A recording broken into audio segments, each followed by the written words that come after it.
Bizni yengillik qilishda to'xtamaymiz, sizlar kuzatishda davom etinglar. Eng oxirgi yangi mahsulotlar faqat keramikart mozaikda. Bugungi mahsulotimiz mana yangi tandirdan uzilgandek hali issiqqina barxitning samakidagi. Razmerlari 69 ga 3 metr bo'ladi.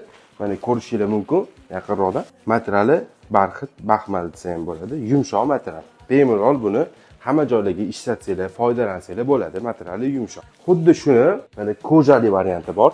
Buni usti koja. Buni suvli joylarga ham bemalol ishlatsanglar bo'ladi. Bu mo'yshi bo'ladi. Yuvib ishlataverasizlar bemalol. Oshxonalarga ham, hammomlarga ham foydalansa bo'ladi. Razmeri bir xil. 69 ga 3 metr. Ikki xil variant. Xuddi shu kojalikni 4 xil rasvetkasidan bor, barxitning 5 xil rasvetkasidan bor. Agar kimgadir bu narx-navosi, men to'liqroq ma'lumotlar qiziq bo'lsa, profilimizning shapkasida Telegram silkamizni qo'yib qo'yaman. Kirsanglar, har bitta rasmini dona-dona turgan bo'ladi. Ko'rib narx-navosi bilan tanishib chiqsanglar bo'ladi.